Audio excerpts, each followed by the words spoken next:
নমস্কার বন্ধুরা, নবদিগন্ত চ্যানেলের পক্ষ থেকে আপনাদের সকলকে জানাই স্বাগতম। তো বন্ধুরা, এখন আমি আপনাদের সাথে যে আপডেটটি শেয়ার করতে চলেছি, এটি একটি ভীষণ গুরুত্বপূর্ণ আপডেট। কলকাতা হাইকোর্টে আবারও কিন্তু নতুনভাবে মুখ পুরল রাজ্য সরকারের। তো প্রতিনিয়তই রাজ্য সরকারের কিন্তু মুখ পুরার ঘটনা, এটা একটা প্রতিনিয়ত কিন্তু ঘটনা হয়ে চলেছে কলকাতা হাইকোর্টে। তো এই বিষয় নিয়ে আমরা বিস্তারিত জানব যে ঠিক কী ঘটনা ঘটেছে, সুপ্রিম কোর্টের নির্দেশকে অমান্য রাজ্য সরকারের, এবং সেই প্রসঙ্গেই কিন্তু বড়সড় নির্দেশ দিয়েছে কলকাতা হাইকোর্ট। তো কি সেই নির্দেশ এবং কেন রাজ্য সরকারের মুখ পুরল, সম্পূর্ণটাই আপনারা জানতে পারবেন। তবে তার আগে বলে রাখি, যারা প্রথমবার চ্যানেলটি ভিজিট করছেন আপনারা অবশ্যই চ্যানেলটিকে সাবস্ক্রাইব করে নেবেন এই ধরনের আপডেট সবার আগে সর্বপ্রথমে পাওয়ার জন্য। তো চলুন তাহলে আমরা দেখে নিই যে ঠিক কী ঘটনা ঘটেছে।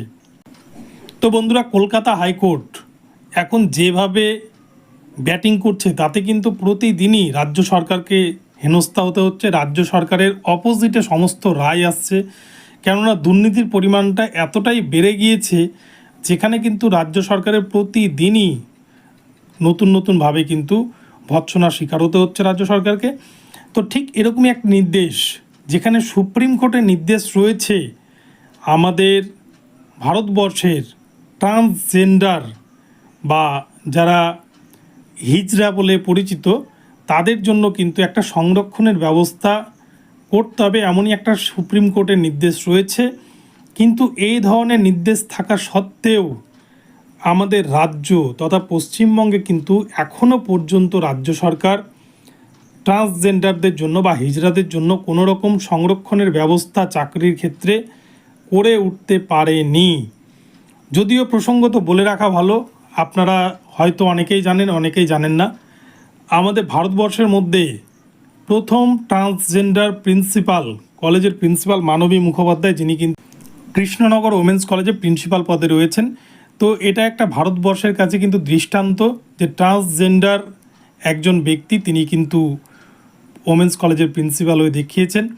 তো বর্তমানে এমন একটা পরিস্থিতি এসছে যেখানে কিন্তু ট্রান্সজেন্ডাররাও তারা সমান সুযোগ পাবে একজন ভারতীয় নাগরিক হিসাবে। তারাও কিন্তু শিক্ষাক্ষেত্রে এবং চাকরির ক্ষেত্রে সমমর্যাদা সম সুযোগ পাবে, এমনটাই কিন্তু সুপ্রিম কোর্টের নির্দেশ।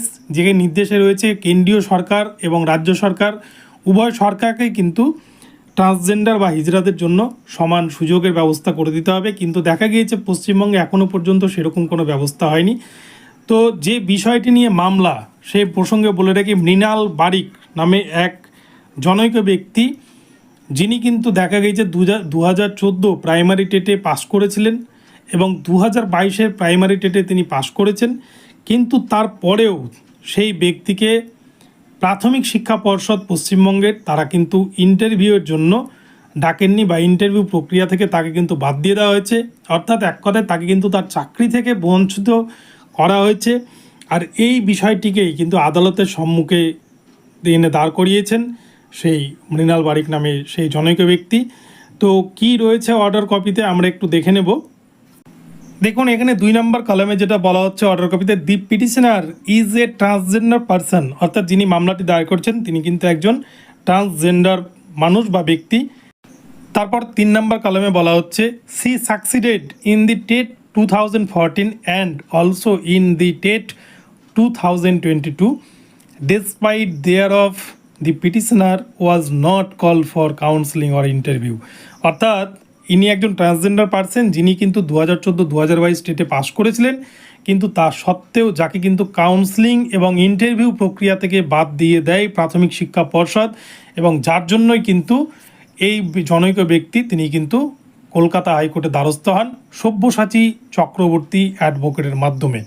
তো এই প্রসঙ্গে কলকাতা হাইকোর্টের বিশিষ্ট আইনজীবী সব্যসাচী চক্রবর্তী তিনি কি মন্তব্য করেছেন এই ট্রান্সজেন্ডার ক্যান্ডিডেটের চাকরি পাওয়ার সংক্রান্ত বিষয় নিয়ে, তা আমরা একটু শুনে নেব। দেখুন, এই মামলাটি করেছিল মৃণাল বারিক বলে একজন ট্রান্সজেন্ডার, যিনি প্রাইমারিতে টিচার হওয়ার জন্য যোগ্যতা অর্জন করেছিলেন, টেট পাস করেছিলেন, ট্রেনিং নিয়েছিলেন, কষ্ট করে নিয়েছিলেন। কিন্তু এই মৃণালের জীবন হচ্ছে ওই যেভাবে আমাদের দেশের অসংখ্য ট্রান্সজেন্ডার মানুষ যারা ওই ট্রাফিক সিগন্যালে ভিক্ষা করে বেড়ান, মানুষের সাহায্যের উপর নির্ভর করেন, সেই রকম ভাবেই সে জীবন কাটায়। সে যখন ইন্টারভিউতে ডাক পাচ্ছে, সেখানে অনেক হাসির খোরাক হয়েছে, তাকে নিয়ে ব্যঙ্গ বিদ্রুপ করা হয়েছে, কিন্তু সে যে যোগ্যতা অর্জন করেছে, সেও যে একজন শিক্ষক হবার জন্য যোগ্য, এই জায়গাটা স্বীকৃতি দিতে আমাদের সমাজের তথাকথিত মূলস্রোত বলে যাদেরকে আমরা দাবি করি, তাদের কোথাও বাধা হিসেবে ঠেকেছে। আমরা জানি এইগুলোকে কাটাবার জন্যই রিজার্ভেশনের মতন, সংরক্ষণের মতন গুরুত্বপূর্ণ অস্ত্রের প্রয়োজন হয়। আমাদের সুপ্রিম কোর্ট ইতিমধ্যেই নালসা ভার্ডিক্ট, যেখানে যুগান্তকারী রায় দিয়েছিলেন, সেখানে বলেছিলেন যে এই ধরনের মানুষ যাদেরকে আমরা প্রান্তিক করে রাখি লিঙ্গ বৈষম্যজনিত সমাজে, তাদেরকে যাতে এই ধরনের মূল কাজের ক্ষেত্রে আনা যায়, তার জন্য সংরক্ষণ দিতে হবে। 1% সংরক্ষণের কথা বলা হয়।